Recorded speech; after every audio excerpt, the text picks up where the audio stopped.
Belakangan, intensitas gempa bumi di wilayah pesisir selatan Jawa meningkat. Dalam sepekan terakhir, beberapa gempa terjadi di pesisir selatan Laut Jawa. Saat ini, megatrust atau tsunami besar masih menjadi ancaman serius di kawasan pesisir selatan Jawa, wilayah Gunung Kidul. Kepala Bidang Mitigasi Gempa Bumi dan Tsunami BMKG Daryono menyebut bahwa gempa yang terjadi di pesisir selatan Jawa bukanlah gempa megatrust. Namun, kita harus waspada akan kemungkinan megatrust di pesisir selatan Laut Jawa. Pesisir Pulau Jawa menyimpan ancaman gempa megatrust yang mampu memicu tsunami besar. Kerjasama antara seluruh sektor diperlukan untuk meminimalisir korban apabila megatrust terjadi. Tim Liputan, Berita 1. Pemirsa, megatrust masih menjadi ancaman serius kawasan pesisir selatan Jawa. BMKG menyebut gempa yang terjadi di beberapa wilayah Jawa Tengah bukanlah gempa megatrust. Sementara BNPB telah menyiapkan mitigasi bencana akibat potensi tsunami di pesisir selatan Jawa. Dan untuk membahas hal itu sudah terhubung melalui telekonferensi Koordinator Mitigasi Gempa Bumi dan Tsunami BMKG Bapak Daryono dan PLT Kepala Pusat Data, Informasi dan Komunikasi Kebencanaan BNPB Abdul Muhari. Selamat siang Pak Daryono, Pak Abdul. Selamat siang, Mbak. Selamat siang, Mbak. Kabar baik ya, Bapak-Bapak? Ya, alhamdulillah, kabar baik. Alhamdulillah. Nah, ini kemarin beberapa hari yang lalu terjadi rentetan gempa di Jawa Tengah, sehingga ini juga mengakibatkan mengemukanya kembali topik mengenai potensi megatrust yang akan terjadi di selatan Jawa. Saya ingin tanyakan ke Pak Daryono terlebih dahulu, Pak. Ini seperti apa analisis dari BMKG terhadap gempa yang terjadi di pesisir selatan Jawa, seperti yang terjadi di Salatiga dan juga di Malang? Iya, jadi kalau aktivitas gempa di selatan Jawa itu ada beberapa sebab ya, seperti dipicu oleh aktivitas zona megatrust di bidang kontak antar lempeng, kemudian juga ada sumber gempa zona Benioff yang berada di bawah megatrust, kemudian juga ada gempa intraplat, kemudian juga intraslab. Itu semua memiliki karakter sendiri dan yang pasti secara umum aktivitas gempa di selatan Jawa itu hasil monitoring BMKG memang ada peningkatan. Nah, kemudian kalau yang terkait dengan yang terjadi di Jawa Tengah di Ambarawa dan Banyu Biru ini tipe gempanya berbeda dengan yang sebelumnya yang saya sampaikan tadi. Ini adalah gempa swarm yang merupakan gas gempa dengan frekuensi kejadian sangat tinggi, kemudian ada di zona yang sangat lokal, kemudian tidak ada gempa utamanya. Nah, kemudian yang akhir-akhir terjadi di selatan Jawa Timur itu lebih kepada aktivitas gempa intraslab ya, gempa di dalam lempeng di zona Benioff, dan itu memiliki karakteristik memancarkan guncangan atau ground motion yang lebih kuat dari gempa seukuran. Jadi memang gempa yang terjadi ini macam-macam tipenya, Mbak. Jadi memang ini semua yang kita kaji terkait dengan dampaknya, yang terutama adalah dampaknya agar kita bisa memitigasi dengan baik, Pak. Baik, ini jadi dipastikan bukan sinyal gempa megatrust ya Pak yang terjadi kemarin di Malang dan juga Salatiga. Namun kalau pola atau jenis gempa yang kalau saya tidak salah tangkap tadi gempa swarm ya Pak, ini adalah fenomena gempa baru yang terjadi di Indonesia atau seperti apa? Iya, jadi sebenarnya gempa swarm itu bukan hal yang baru, tapi itu sebenarnya fenomena kegempaan biasa. Karena kalau kita melihat tipe gempa itu ada 3. Yang pertama, gempa bumi yang tiba-tiba didahului oleh main shock, kemudian diikuti susulan. Itu yang tipe pertama. Yang kedua, tipe gempa yang diawali dengan gempa pembuka atau foreshock, kemudian terjadi gempa utama, main shock, kemudian baru aftershock sebagai susulannya. Dan yang ketiga ini adalah swarm. Swarm itu karakteristiknya gempanya kecil semua ya, rata-rata di bawah 5 itu. Dan itu tidak ada yang menonjol sebagai gempa utama, dan itu frekuensinya tinggi dan terjadi pada zona yang sangat lokal ya, mengklaster. Dan ini sebenarnya tidak terlalu berbahaya kalau bangunan rumah yang ada di zona swarm tersebut sebetulnya kuat. Jadi kita tunggu saja, nanti akan selesai sendiri, Mbak. Baik, saya ingin bertanya ke Pak Abdul. Pak Abdul, kalau dari BNPB sendiri, apakah sudah menyiapkan mitigasi bencana megatrust Selatan Jawa dan seperti apa nantinya, Pak? Baik, terima kasih, Mbak. Kalau kita berbicara mitigasi tsunami di Selatan Jawa, khususnya megatrust, maka kita perlu mencermati terlebih dahulu karakteristik tidak hanya potensi kekuatan gempa dan tsunami-nya saja, tetapi upaya mitigasi yang akan kita lakukan itu akan bisa bertahan untuk jangka waktu berapa. Jadi kalau mengacu kepada hasil penelitian yang kami lakukan bersama ITB dan juga BMKG tahun lalu, yang kita publikasikan di jurnal Nature, itu untuk bisa mencapai kekuatan atau energi dengan potensi hingga 8,8 sampai 8,9, itu setidaknya membutuhkan waktu 400 tahunan di Selatan Jawa ini. Nah, permasalahan kita, data yang kita miliki tentang historis kejadian tsunami atau gempa besar di Selatan Jawa itu hingga saat ini itu masih sedikit.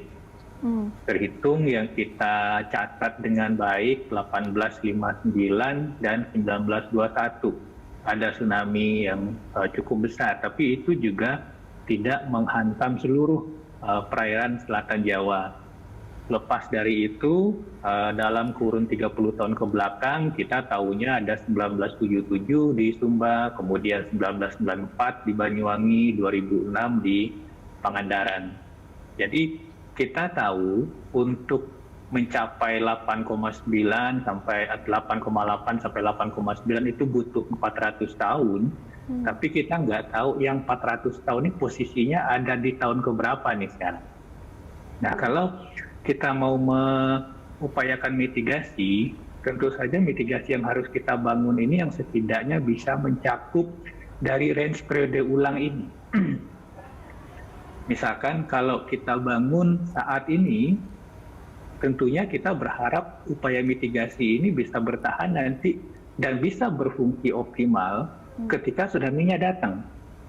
Nah, ini yang kita upayakan di BNPB, kenapa kemudian kita memilih upaya mitigasi berbasis vegetasi. Karena kalau kita melihat untuk vegetasi, biasanya umurnya bisa panjang. 200 tahun, 300 tahun, bahkan kalau kita melihat pohon-pohon endemik Indonesia, sebenarnya umurnya bisa sampai 400 tahun. Baik.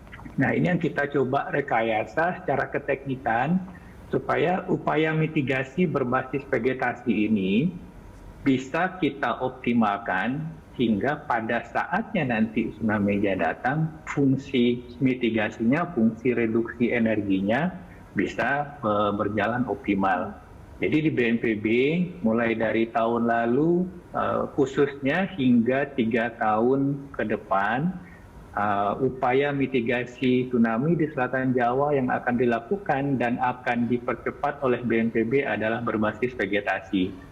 Ada vegetasi yang berfungsi untuk mereduksi energi di barisan depannya, kemudian di barisan belakangnya ada vegetasi pohon-pohon besar yang fungsinya untuk sebagai pagar jika ada barang-barang atau sampah-sampah atau pohon-pohon yang di depan itu terbawa ke belakang. Kira-kira demikian, Mbak. Baik, upaya berbasis vegetasi ini dipilih dikarenakan ini ya Pak, upaya yang bisa berdampak dalam waktu jangka panjang ya, sehingga dilakukan oleh BNPB. Saya ingin tanyakan ke Pak Daryono. Pak Daryono, terkait dengan potensi megatrust yang terjadi di pesisir selatan Jawa, yang saya tangkap tadi adalah ini ada potensinya, namun tidak bisa ditebak persis kapan waktunya, apalagi kita masih membutuhkan data yang komprehensif untuk melakukan penelitian yang lebih lanjut. Nah, ini dampak kerusakannya nanti akan seperti apa, Pak? Dan mitigasi seperti apa yang bisa dilakukan kalau dari analisis BMKG sendiri? Iya, jadi kalau kita bisa dampak megatrust tentu saja ada 2 ya, yaitu berupa dampak gempa yang karena gempanya cukup besar dan mengguncang Pulau Jawa, tentu saja hampir seluruh Pulau Jawa itu akan terdampak jika kekuatannya itu benar-benar mencapai magnitudo tertarget 8,7. Hasil simulasi SECMAP yang kita buat, kalau yang rilis itu ada di Jawa Timur, tentu di segmen Jawa Timur ya, tentu seluruh Jawa Timur akan terdampak guncangan 7 hingga 8 MMI. Kemudian kalau berada di segmen selatan Jawa Tengah dan Yogyakarta, tentu Jawa Tengah dan Yogyakarta yang akan terdampak mencapai 7 hingga 8 MMI. Karena memang gempanya besar. Kalau itu segmen Banten dan Selat Sunda, tentu saja wilayah Jawa Barat, Banten, Jakarta juga akan terdampak hingga 7-8 MMI itu. Dan ini tentu saja akan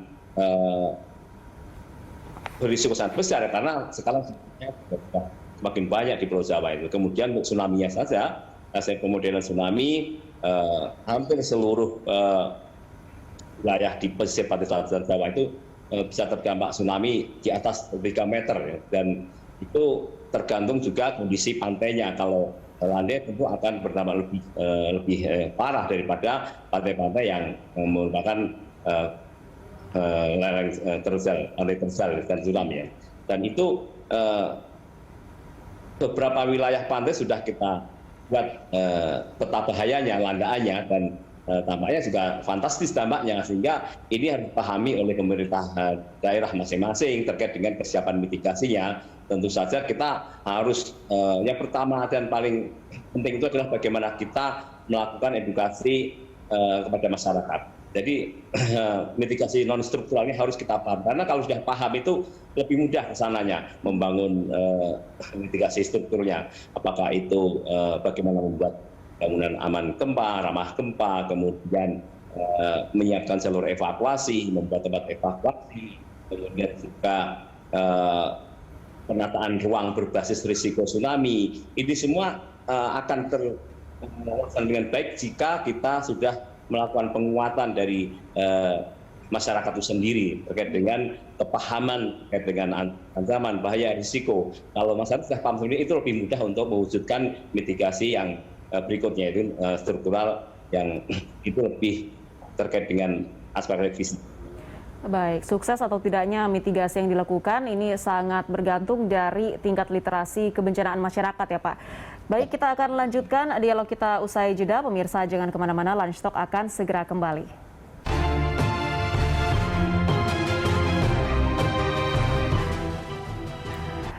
Pemirsa, belakangan kita sering mendengar istilah megatrust di media sosial atau menjadi topik perbincangan. Sebenarnya apa itu megatrust? Berikut kita simak penjelasan megatrust yang disusun oleh PUI, PT Sains dan Teknologi Kegempaan ITB. Ini istilah tersebut sering terdengar di televisi juga media sosial. Apa sih megatrust itu? Apakah itu sesuatu yang baru di Indonesia? Secara harfiah, megatrust berarti patahan naik yang sangat besar. Kita tahu Ring of Fire terhampar hampir di seluruh wilayah Indonesia. Bersamaan dengan itu, megatrust pun hadir menyertainya. Disinilah kita hidup. Sejak dahulu kala, megatrust sudah bersama kita. Kita hidup di atasnya. Sebagaimana di selatan Jawa, megatrust terbentang sepanjang 1000 km. Dengan bidang kontak selebar 200 km, menghujam hingga kedalaman sekitar 60 km, dan terus mengakumulasi energi yang siap dilepas kapan saja. Lalu, kapan dan di mana energi itu akan dilepas, dan apa yang akan terjadi saat itu? Megatrust merupakan bidang gempa yang sangat besar, yang terletak tepat pada pertemuan lempeng samudra dan lempeng benua. Ketika kedua lempeng tersebut bertemu, lempeng samudra menghujam terus ke bawah dan akan membentuk bidang kontak dengan lempeng benua, yang disebut dengan bidang megatrust. Bidang megatrust tersebut akan terus mengakumulasi energi selama puluhan sampai ratusan tahun. Semakin lama, penahanan ini akan mencapai titik jenuh, hingga pada akhirnya energi yang tersimpan akan dilepas, dan pada saat itulah terjadi getaran kuat yang kita sebut gempa bumi megatrust. Jika pelepasan energi tersebut sangat besar hingga mengakibatkan pergeseran bidang megatrust dan perpindahan kolom air laut, maka gelombang air laut pun akan menjadi sangat besar hingga mencapai dataran. Peristiwa inilah yang sering kita sebut tsunami. Ada banyak juga loh bahasa Nusantara untuk tsunami. Misalnya dalam bahasa lokal Sunda, Sagara Saba Darat, dan Jawa yaitu Pasang Gede dan Segoro Munggah. Hingga saat ini belum ada teknologi yang dapat memastikan kapan peristiwa ini terjadi. Semua yang disampaikan oleh para peneliti adalah sebuah potensi-potensi, bukan merupakan sebuah prediksi. Jadi kita sekarang sudah tahu kan apa itu megatrust? Kita tidak perlu takut. Jangan sampai kita termakan oleh hoax atau informasi yang tidak benar. Selalu siap siaga ya terhadap gempa dan tsunami agar dapat selamat meminimalisir korban dan kehilangan saat bencana itu terjadi. Mari beradaptasi dan hidup harmonis dengan alam dan tanah air kita, Indonesia. Ya, kita lanjutkan dialog kita masih bersama dengan Pak Daryono selaku Koordinator Mitigasi Gempa Bumi dan Tsunami BMKG dan Pak Abdul Muhari selaku Pelaksana Tugas Kepala Pusat Data, Informasi dan Komunikasi Kebencanaan BNPB. Sebelum ke Pak Abdul, saya ingin ke Pak Daryono dulu. Pak Daryono, jika di segmen awal tadi Anda sudah tegaskan bahwa gempa yang terjadi di Jateng itu bukan sinyal dari megatrust. Nah, kalau kita lihat rentetan peristiwa gempa yang terjadi belakangan ini, apakah ada gempa yang memang mensinyalkan begitu mengarah ke terjadinya megatrust nanti? Dan seperti apa frekuensi gempa yang terjadi belakangan? Iya, jadi memang kalau hasil monitoring BMKG itu menunjukkan di Selatan Jawa memang banyak aktivitas, tapi sejauh ini masih aktivitas yang wajar ya, karena memang di sana terdapat beberapa sumber gempa, baik itu outer rise, kemudian megatrust atau bidang kontak antar renteng, kemudian juga ada intraslab, benio. Nah, tetapi sejauh ini belum mengarah kepada meningkatnya sebuah force shock yang berhubungan dengan akan terjadinya gempa besar di Batam Jawa, karena untuk bisa terjadi gempa pembuka terkait dengan gempa megatrust berkekuatan besar itu harus memiliki yang disebut repeating earthquake. Jadi ada beberapa gempa kecil yang terjadi, tetapi bersahut-sahutan dalam sebuah klaster yang itu semua akan berupa semacam loading untuk terjadinya sebuah rupture besar. Jadi ibarat kita mematahkan kayu itu ada kalau kita melakukan upaya untuk mematahkan kayu, kemudian kita lengkungkan, itu ada patahan-patahan kecil sebelum terjadi patahan besar. Nah, gempa-gempa yang merupakan karakteristik force shock itu sejauh ini belum nampak, karena belum membentuk cluster dan membentuk loading yang terus-menerus dan menuju pada sebuah rupture besar. Belum nampak. Sejauh ini masih wajar saja, karena kalau kita melihat apa yang terjadi di Selatan Jawa Timur akhir ini, itu justru aktivitas itu terjadi di bawahnya megatrust, di zona benioff bagian atas, dan lebih cenderung kita sebut sebagai gempa intraslab. Sehingga apa yang kita khawatirkan munculnya force shock atau gempa pembuka megatrust itu sejauh ini belum nampak menurut kami. Baik, saat ini belum nampak pergeseran atau gempa yang terjadi yang mengarah ke terjadinya megatrust nanti. Saya ingin tanya ke Pak Abdul. Pak Abdul, dari hasil riset atau penelitian yang dilakukan dari BNPB dan juga ITB, ini ketinggian tsunami yang akan terjadi jika megatrust nanti terjadi itu bisa mencapai berapa meter, Pak? Dari hasil penelitian kita itu jika segmen barat itu di bawah Banten dan Jawa Barat lepas bersamaan dengan segmen timur itu di bawah Jawa Tengah dan Jawa Timur, itu rata dari tinggi tsunami di pantai itu sekitar 7 sampai 10 meter. Memang di beberapa tempat ada lokasi-lokasi yang tergantung dari topografi pantainya, ada teluk, ada di depannya ada pulau kecil yang mengakibatkan adanya akumulasi energi itu bisa sampai 22 sampai 23 meter. Tapi ini tidak seragam. Nah, kalau kita ambil patokan dari nilai rata ini 7 sampai 10 meter, lalu apa saja yang harus kita perhatikan? Ada 3 hal yang utama sebenarnya. Yang pertama, dampak tsunami itu terhadap manusia. Yang kedua, dampak tsunami itu terhadap bangunan. Yang ketiga, dampak tsunami itu terhadap infrastruktur. Nah, untuk manusia sendiri, tidak perlu tsunami yang sangat tinggi untuk bisa membunuh manusia. Tsunami 50 cm pun, yang selutut pun itu bisa membunuh. Karena kalau tsunami ini identik dengan arus yang yang sangat kencang. Kalau sampai di pesisir itu masih sekitar 30 sampai 50 km per jam, yang kalau manusia terperangkap di dalamnya akan sangat sulit untuk bisa bangkit kemudian menyelamatkan diri. Sekali dia terseret maka akan terbentur ke rumah, terbentur ke fasilitas lainnya mengakibatkan kematian. Kemudian dampak pada bangunan. Pengalaman kita di Aceh, di Palu, di Selat Sunda, rata-rata kekuatan bangunan di Indonesia itu menahan tsunami itu hanya threshold-nya itu, batasnya itu 2 meter. Jadi kalau tsunami ini lebih dari 2 meter, hampir bisa dipastikan lebih dari 75% bangunan pasti hancur. Sehingga apa? Kita harus benar-benar melihat kalau kita punya daerah rendaman tsunami, berapa rumah yang ada di dalam zona rendaman di atas 2 meter. Ini benar-benar harus bisa kita siapkan upaya mitigasinya. Kalau tidak bisa memperkuat rumah ini, maka tsunami-nya yang direduksi. Apakah di pantainya itu ditanam pohon, apakah di pantainya ditanami atau dibentuk gumuk pasir yang mengakibatkan ketika dia sampai ke pemukiman, ketinggiannya sudah di bawah 2 meter. Yang terakhir, itu untuk infrastruktur. Kita di Selatan Jawa punya pelabuhan udara, kita di Selatan Jawa punya pelabuhan laut, dan jangan lupa di Jawa khususnya di Cilacap kita punya fasilitas penampungan minyak. Baik. Ini bisa sangat berbahaya. Ya. Kalau melihat dari pengalaman di 3 kota di Jepang tahun 2011 ada yang namanya tsunami fire. Jadi ada kota tersebut, seluruh kotanya terendam tsunami, tetapi bangunannya habis terbakar. Karena apa? Begitu ada tsunami atau gempa yang kemudian mengguncang atau membuatkan leaking atau bocor dari minyak ini, minyak itu sifatnya berada di atas air. Nah, ketika ada percikan api, listrik, dan lain-lain, minyak yang sudah menyebar ini, itu akan bisa menghanguskan atau membakar apapun yang ada di depannya. Nah, upaya-upaya mitigasi untuk memperkuat struktur, apakah di sekitar kilang minyak, apakah di sekitar pelabuhan, apakah di sekitar pelabuhan udara, itu sangat-sangat penting untuk kita lakukan.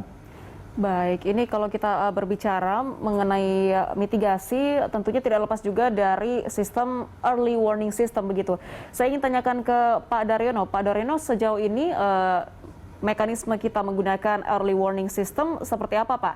Informasi yang kami dapatkan ada di daerah sepanjang pantai selatan itu sudah tidak berfungsi dikarenakan sempat dihantam gelombang. Ada 7 early warning system yang sudah tidak berfungsi. Saat ini untuk memaksimalkan early warning system itu sendiri seperti apa? Kalau BMKG kita dalam mengoperasikan Indonesia Tsunami Early Warning System, saat ini kan kita berbasis seismik ya. Kita di dalam memberikan peringatan dini itu kita berbasis parameter gempa, kemudian kita melakukan modeling tsunami, dan itu akan menjadi warning ya. Jadi level warning terkait dengan ancaman awas, siaga, waspada itu akan muncul dalam sebuah peta warning segment ya, dan itu akan kita keluarkan kurang dari 5 menit ya. Kemudian terkait dengan apa yang Mbak sebut tadi, itu sebenarnya buoy yang peralatan tersebut tidak dikelola oleh BMKG, dan kita saat ini mengoperasikan di samping buoy yang sudah diperbaiki dan sudah dipasang baru, ada sekitar 6 dan itu terhubung dengan BMKG, juga kita mengoperasikan yang buoy tadi dioperasikan oleh BPPT. Itu 6 sudah terpasang, kemudian kita mengoperasikan tide gate yang dikelola oleh Badan Informasi Geospasial. Itu cukup banyak ya, lebih dari 200 kita operasikan, dan ini menjadi sarana untuk konfirmasi tsunami. Nah, terkait dengan warning yang kita keluarkan, kemudian konfirmasi itu menjadi satu kesatuan dalam proses BMKG melakukan peringatan dini tsunami.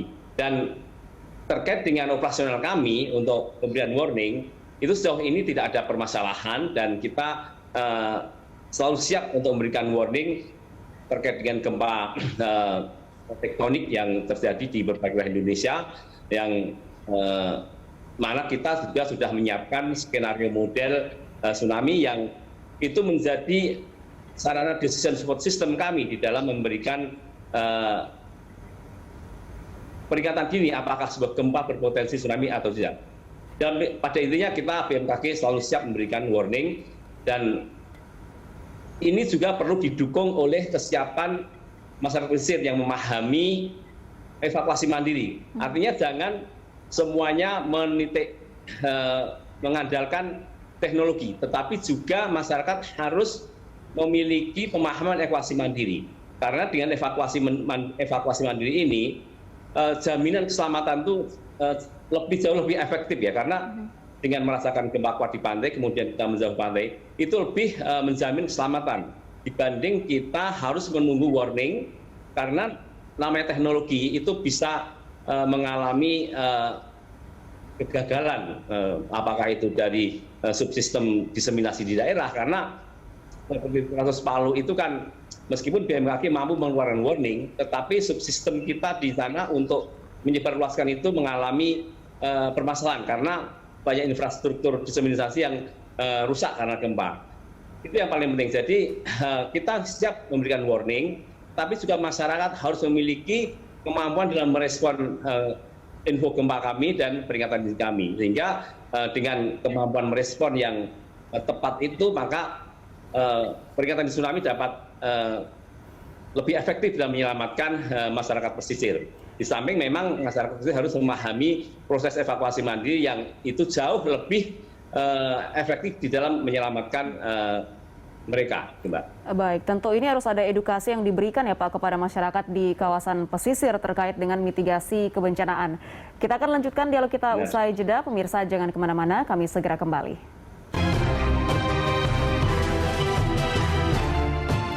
Terima kasih Anda masih bersama kami. Kita memasuki penghujung segmen Lunch Talk kita siang ini. Pak Daryono dan juga Pak Abdul, tadi di segmen sebelumnya kita sudah membahas berbagai dampak terburuk dari ancaman megatrust ini dan mitigasi apa yang perlu kita lakukan. Terakhir saya ingin meminta himbauan atau pesan dari masing-masing Pak Daryono dan juga Pak Abdul kepada masyarakat terkait mitigasi apa yang bisa dilakukan oleh masyarakat untuk dampak atau potensi megatrust ke depannya nanti. Silakan singkat saja Pak Daryono terlebih dahulu. Ya, jadi terkait dengan potensi sumber gempa megatrust yang bisa memicu gempa besar dan tsunami itu, kita menghimbau agar pemerintah daerah termasuk juga masyarakat mendukung diadakannya penguatan rencana kontingensi terkait dengan potensi gempa dan tsunami ini.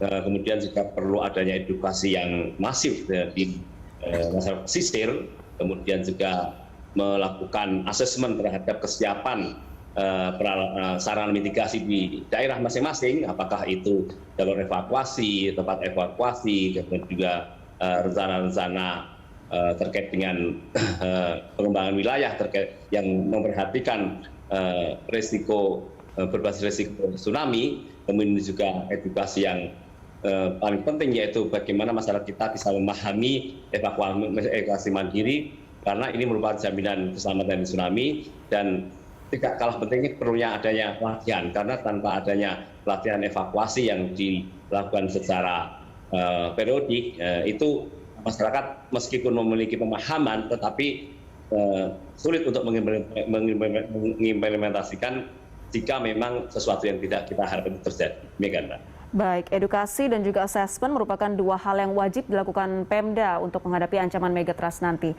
Pak Abdul, silakan pesan dan juga himbauan dari Anda. Baik, Pak Daryono tadi sudah menyampaikan soal edukasi dan himbauan untuk pemerintah daerah. Fokus saya sekarang untuk masyarakat sendiri. Dari beberapa kejadian bencana besar, tidak hanya di Indonesia, di belahan dunia lainnya, self-help itu paling utama. Artinya kita sering mendengar kalau kita naik pesawat, ketika tekanan udara turun, ada tabung udara yang bisa dipakai, gunakan dulu tabung udara yang di depan Anda, baru menolong orang lain. Ini sangat penting. Dalam konteks tsunami dan gempa, pastikan dulu diri Anda selamat, baru selamatkan orang lain. Ini sangat penting. Nah, bagaimana caranya? Untuk kasus gempa dan tsunami, sebenarnya dari tanda-tanda alamnya itu sudah bisa kita cermati. Biasanya gempa yang membangkitkan tsunami ini meskipun ada yang tidak sesuai dengan itu, tapi pada umumnya hampir 95% itu mengalami waktu yang cukup panjang terasa gempanya, baik itu gempanya keras maupun gempanya mengayun atau gempanya lunak. Nah, kalau misalkan masyarakat di sepanjang pesisir selatan Jawa merasakan, kalau sedang lagi ada di pantai, merasakan gempa lebih dari 20 detik atau bahkan lebih dari 30 detik. Jadi kalau misalkan kita lagi dengan keluarga di pantai terasa ada gempa, udah hitung aja 1, 2, 3, 4, 5. Kalau lebih dari 20 detik, ajak seluruh kerabat, ajak seluruh saudara, ajak seluruh keluarga untuk segera evakuasi. Itulah cara yang paling tepat untuk menyelamatkan keselamatan, memastikan keselamatan kita dan keluarga. Baik, tentunya kita harapkan sistem mitigasi kita akan semakin canggih dan semakin baik, dan juga literasi atau pemahaman masyarakat terkait dengan mitigasi kebencanaan juga akan semakin baik ke depannya dalam menghadapi potensi bencana yang kemungkinan akan terjadi di masa depan. Terima kasih banyak Pak Abdul dan juga Pak Daryono sudah berbagi informasi bersama kami. Salam sehat selalu.